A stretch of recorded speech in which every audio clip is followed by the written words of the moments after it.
Buonasera alle principali notizie. Finisce male il viaggio di Capodanno per due giovani insegnanti catanesi sul volo da Roma a New York. Un passeggero ha colpito la testa il 29enne con una borraccia, mentre il figlio lo prendeva a schiaffi per un banale litigio. A Palermo colpi di pistola contro la chiesa dello Zen. Il parroco del quartiere dice: siamo ostaggio di un gruppo di imbecilli. Incanto sull'Etna innevato tra emissioni di gas e cenere, colate e fontane di lava, con il cratere di nord-est risvegliato dopo 28 anni. Sanità: per il CCPM di Taormina è arrivata la proroga fino al 30 giugno 2026, stanziato 1.300.000 euro per il personale. Catania si prepara a vivere il Capodanno con una serata di musica e spettacolo sul palco di Piazza Duomo per la notte di San Silvestro, tante le ordinanze e i divieti per l'occasione del Comune. Calcio: dopo la vittoria sul Padova, il Palermo si gode la sosta invernale, consapevole di potersi giocare la promozione diretta, in 3 per il dopo Brunori. Serie C: il Catania già col pensiero la partita contro il Foggia del 4 gennaio in diretta su Telecolor. Sul fronte mercato, oltre a Bruzzaniti, il club vorrebbe chiudere altri 2 colpi.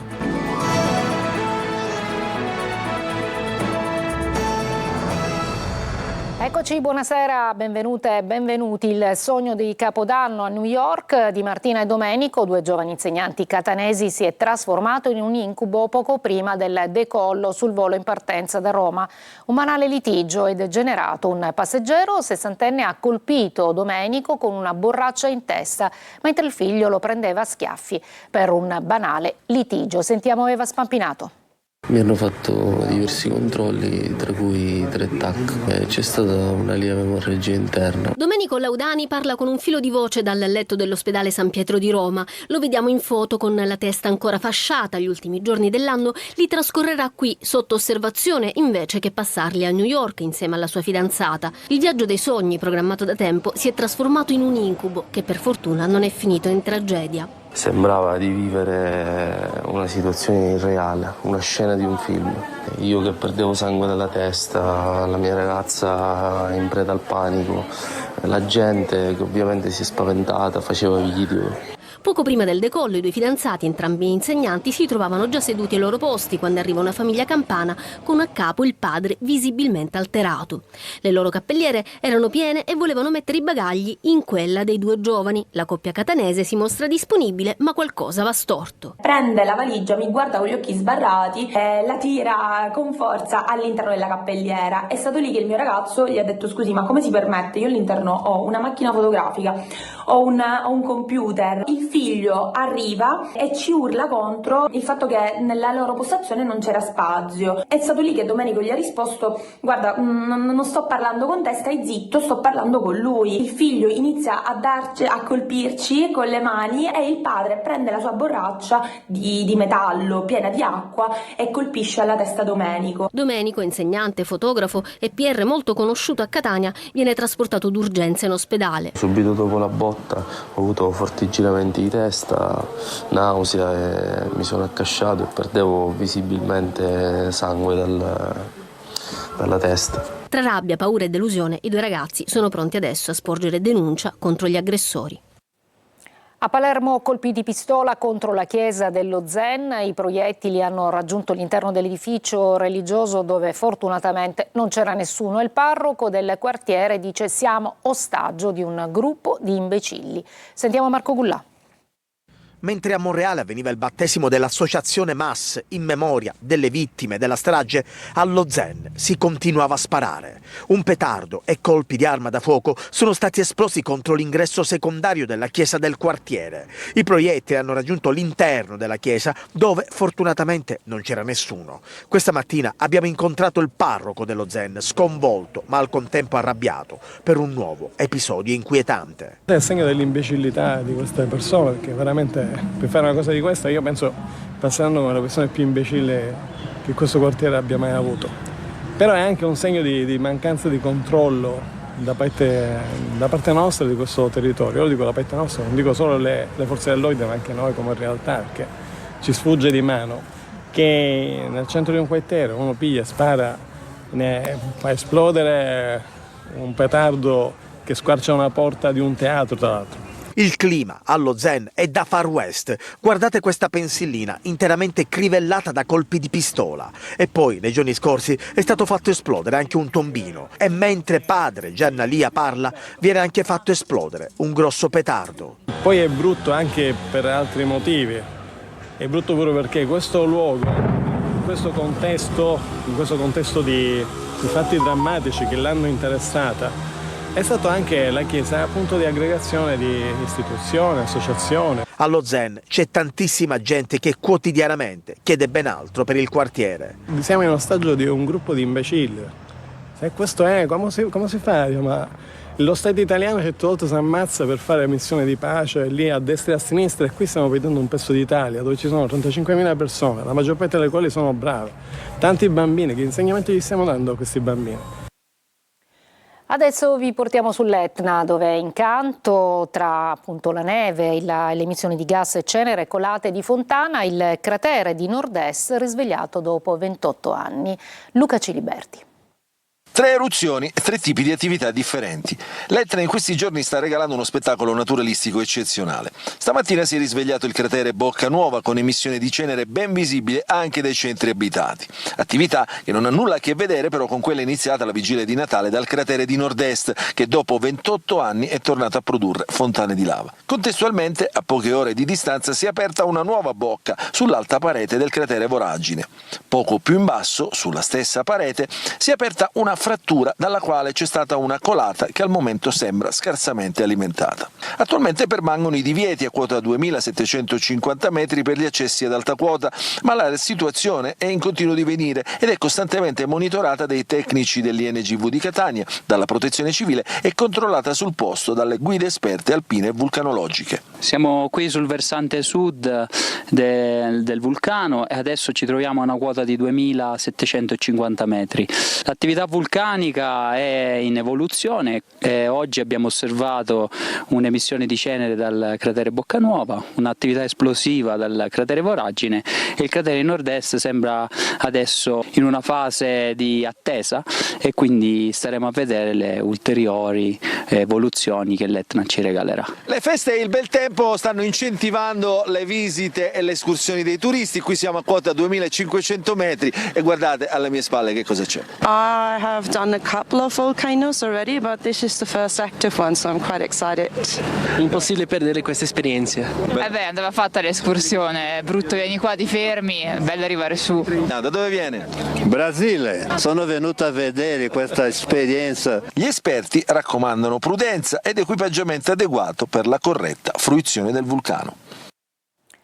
È arrivata la proroga per il centro di cardiochirurgia pediatrica di Taormina. L'ASP infatti ha inviato il documento per la prosecuzione dell'attività fino al 30 giugno 2026. Francesco Triolo. L'azienda sanitaria provinciale di Messina ha firmato il provvedimento di proroga per il CCPM di Taormina. Il documento, predisposto dal direttore generale Giuseppe Cucci e già inviato al Bambin Gesù di Roma, dispone la prosecuzione dell'attività sino al prossimo 30 giugno 2026, con una compartecipazione economica della stessa ASP per il costo del personale impiegato che fa capo all'azienda sanitaria per 1.300.000 euro per il primo semestre del 2026. Si opererà all'ospedale taorminese, quindi ancora in regime di proroga in attesa di quella stabilizzazione richiesta da tempo e da più voci attraverso l'inserimento della struttura di eccellenza nella rete sanitaria siciliana, cosa che può avvenire soltanto su disposizione della Regione con l'autorizzazione del Ministero della Salute. A tal proposito appare in quella direzione la previsione inserita nella proroga dell'ASP di Messina della possibilità di recesso anticipato qualora, si legge, nelle more del rapporto dovessero intervenire ulteriori determinazioni da parte del Ministero della Salute o dell'assessorato regionale della salute, una possibilità che apre la strada proprio alla permanenza definitiva del CCPM a Taormina. Veniamo alla politica, prima il rimpasto a gennaio, poi la riforma del regolamento dell'ARS, guardando a luglio quando la Corte dei Conti potrebbe liberare un tesoro da ben 2 miliardi. Ottimista e sereno il presidente della Regione Renato Schifani, che oggi ha incontrato i giornalisti per i tradizionali auguri di fine anno. Maglio Viola. Il rimpasto si farà perché ci sono almeno 2 assessorati da coprire e non si possono lasciare in queste condizioni, anche se gestiti a interim dal presidente della regione. Ma la DC non tornerà in giunta. A chiarirlo è stato proprio il presidente Renato Schifani al culmine dell'incontro con i giornalisti per il tradizionale scambio di auguri di fine anno. È un atto dovuto, non posso mantenere ancora a lungo delle caselle che scontano l'assenza dell'assessore. Parlando della DC, esclusa dalla giunta per l'inchiesta che ha coinvolto il suo segretario Totò Cuffaro, essa non rientrerà in giunta, anche se i suoi esponenti sono sempre stati leali. Nulla è cambiato rispetto a 2 mesi fa, quando io ebbi a fare quella dichiarazione estromettendo non gli assessori, ma un partito. È diverso. L'iniziativa è stata anche l'occasione per tracciare un bilancio sull'attività di 3 anni di governo, ma Schifani ha voluto sottolineare come la priorità oggi sia la riforma del regolamento d'aula per evitare di restare ancora ostaggio delle vendette trasversali legate al voto segreto. Nessun governo con quel regolamento d'assemblea regionale viene garantito, ma io non chiedo garanzie per me, il governo significa attuare il programma per il quale è stato eletto.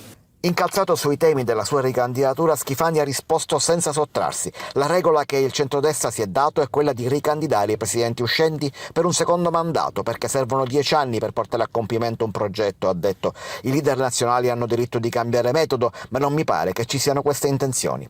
Per completare il programma serve un decennio, ha ribadito per una seconda volta, ricordando i termovalorizzatori, i 2 miliardi di euro che potrebbero sbloccarsi già a luglio con la parifica dei bilanci pregressi da parte della Corte dei Conti e tanto altro.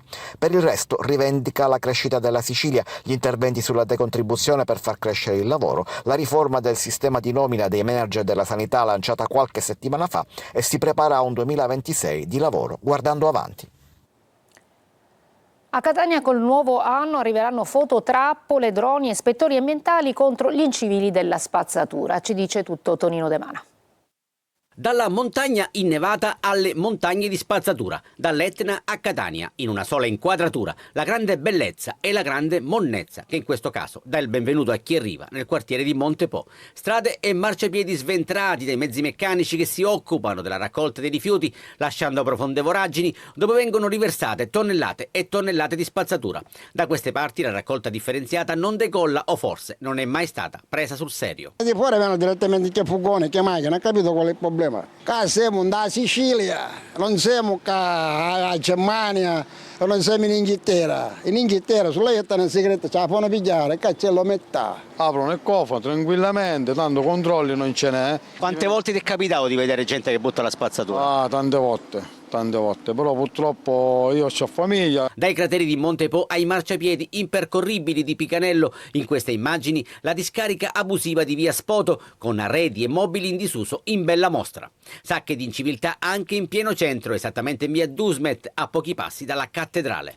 In tema di rifiuti tanto è stato fatto e tanto resta da fare, ma il 2026 si aprirà con importanti novità, dalle fototrappole ai droni, passando per l'impiego degli ispettori ambientali. Recluteremo volontari che ci aiuteranno appunto a sensibilizzare ulteriormente i nostri concittadini. Gli ispettori ambientali saranno appunto formati e quindi secondo un regolamento che ha già approvato il Consiglio Comunale saranno appunto allocati nei vari punti della città e ovviamente non avendo capacità sanzionatoria ricorreranno alla polizia locale. Anno nuovo, offensiva nuova e tempi duri, si spera, per l'esercito degli incivili.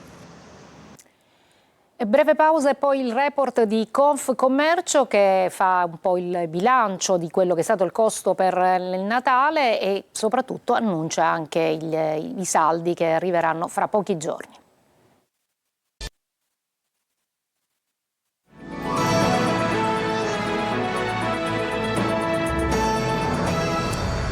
Adesso i dati di Confcommercio Sicilia sui regali di Natale, mentre dal 3 gennaio inizieranno i saldi. Il servizio di Lorena Dolci. Tra i 190 e i 200 euro la spesa media per i regali, segno di una gestione più oculata del budget familiare, attento ai rincari. Sono i dati ufficiali di Confcommercio sui consumi natalizi. Al primo posto in Sicilia i prodotti enogastronomici, al 18,5%, seguiti dagli articoli per la cura della persona, gli abbigliamento e calzature, elettronica, abbonamenti streaming e gioielli. In totale una crescita dell'1,9%, per cui Gianluca Manenti, presidente regionale nazionale dell'associazione parla di segnali incoraggianti. Un dato da sottolineare è il ritorno al commercio fisico. Il 64% dei consumatori ha scelto di fare acquisti nei negozi di prossimità. Anche l'uso dell'intelligenza artificiale sta crescendo, ma il contatto umano e la fiducia nel commercio locale rimangono pilastri importanti. Dal 3 gennaio poi partono i saldi invernali, anche se in molti casi sono già iniziati sotto banco. Approfittatene, ma con attenzione alle promozioni ingannevoli. Confcommercio ricorda che per legge deve essere indicato il prezzo più basso degli ultimi 30 giorni. Manca davvero poco il Capodanno e Catania si sta preparando a vivere una serata di musica e spettacolo sul palco di Piazza Duomo. Dopo il 31 sera si esibiranno tanti artisti siciliani e nazionali per accogliere insieme alla città il 2026. Tante le ordinanze e i divieti per l'occasione proprio dell'amministrazione comunale. Simona Mazzone. Punto alla rovescia per la grande notte del 31 dicembre. In Piazza Duomo a Catania si lavora per allestire il palco che ospiterà il concerto evento di fine anno. A salutare il 2025 insieme a Ruggero Sardo e Desiree Ferlito, attesi ospiti della scena musicale siciliana e nazionale. A partire dalle 20:30 si alterneranno Zapato, Colorindaco, Caballà con i Beddi, Delia, terza classificata di X Factor, e ancora Marina Rei e Gali, che dopo la mezzanotte continuerà a esibirsi con il suo speciale showcase. E poi fino a notte fonda il DJ set di Radio Studio Centrale. Uno spettacolo che si annuncia magico e coinvolgente e che verrà interamente trasmesso su un maxi schermo in Piazza Università. Limitati gli ingressi nelle due aree, con 8.000 accessi in Piazza Duomo e 7.000 in Piazza Università. In occasione dell'evento la metropolitana di Catania sarà aperta fino alle 3 di notte. Inoltre sono previste modifiche temporanee della viabilità e il divieto di vendita e consumo di bevande superalcoliche e in contenitori di vetro nelle aree della manifestazione. Quindi attenzione alla segnaletica. Oltretutto è vietato nel corso della serata introdurre in piazza valigie, zaini di dimensioni superiori ai 30 cm di altezza, spray e liquidi urticanti e di qualsiasi tipo, bastoni per selfie, strumentazione foto, audio e video professionale o semiprofessionale, bottiglie e contenitori di vetro e alluminio. Quelle in plastica saranno private del tappo. Ed è vietato anche consumare bevande alcoliche, compresi spumante e champagne. Ma c'è anche un'altra ordinanza che vieta botti e fuochi d'artificio durante le festività di Capodanno a Catania. A beneficiarne sicuramente anche i nostri amici animali. Breve pausa allo sport con il calcio e Palermo e Catania.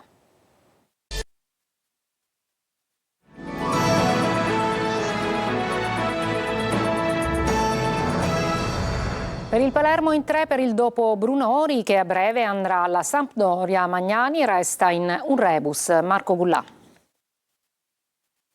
La vittoria contro il Padova, seppur sofferta e laboriosa, ha regalato serenità al Palermo, che va in letargo per la sosta invernale con la consapevolezza di poter ancora giocarsi fino in fondo la promozione diretta. In passato, in alcuni momenti, adesso sembra che abbiamo ritrovato appunto questa continuità. Non dobbiamo assolutamente perdere di vista l'impegno, la cattiveria, la voglia di migliorarci in allenamento quotidianamente, ma sotto questo aspetto sono convinto che il mister Inzaghi saprà sempre tenere la squadra. Ma ovviamente la società dovrà adesso essere abile sul mercato. Intanto a breve si concretizzerà la cessione di Brunori alla Sampdoria. Da oggi infatti ogni giorno è buono per il passaggio dell'attaccante ai blucerchiati. La formula è quella del prestito secco. A fine stagione le due parti, Brunori e il Palermo, si siederanno e decideranno il futuro assieme. Il club rosanero davanti farà qualcosa e le opzioni al momento non sono poche. L'obiettivo numero 1 è Moreo, che piace a Inzaghi. Tuttavia attualmente Moreo è un punto fermo del Pisa, che se ne priverà solo se lo stesso giocatore chiedesse di cambiare area. Dal Pisa piace anche Tramoni, ma il club nerazzurro chiede 6 milioni di euro. Resta un rebus Magnani, il suo ritorno o meno dipende sempre dalle questioni personali del difensore. Catania fra campo e mercato, i rossazzurri celebrano il momento ma si concentrano sul Foggia. Intanto il club, oltre Bruzzaniti, vorrebbe chiudere almeno 2 colpi. Marco Carli. I social riflettono il momento anche nel calcio e il momento è positivo in casa Catania, basta guardare i social appunto. Su quelli del club si va dalle votazioni per la rete più bella del girone d'andata fino ai record della difesa, la migliore del campionato con 14 clean sheet. Il bel finale d'anno solare va celebrato e il primato va difeso. Solo a questo pensa la squadra che si allena in vista di Foggia. Sul mercato ci sono le piste da seguire. La prima è l'unica che può sfociare all'apertura ufficiale del 2 gennaio. Porta Bruzzaniti, con ragazzi già tutto definito, 3 anni e mezzo, quasi 500.000 euro pronti per il Pineto. Le altre strade sono da percorrere nel tempo. Giabua, centrocampista, classe 2001, di proprietà dell'Atalanta, adesso all'Avellino, con diritto di riscatto e controriscatto, e l'obiettivo in mezzo al posto di Aloi. Ma ci sono tanti nomi in alternativa. Così come ci sono in difesa, dove Miceli verrebbe di corsa, il DS del Monopoli conosce la volontà del giocatore. Il Catania sa che sarebbe un colpo importante in chiave presente, mentre va verificata la prospettiva futura, nel caso si arrivi alla Serie B, visto che Miceli ha 34 anni. Quest'anno per lui anche 2 reti contro Giuliano e Casarano.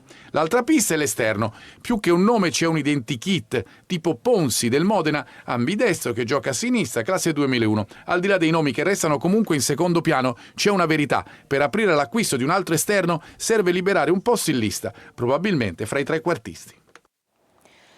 È stato ufficializzato dalla Lega Pro il programma delle gare dalla 5ª alla 12ª giornata di ritorno. 4 le sfide serali per il Catania, venerdì 6 febbraio in casa con il Trapani e martedì 10 febbraio sempre al Massimino contro l'Audace Cerignola.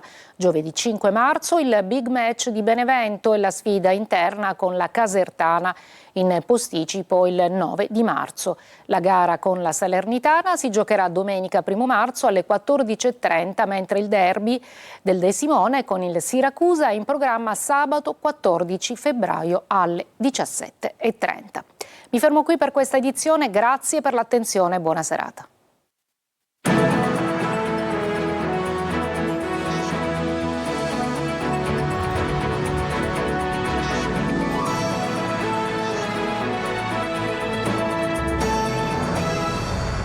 Amici di Telecom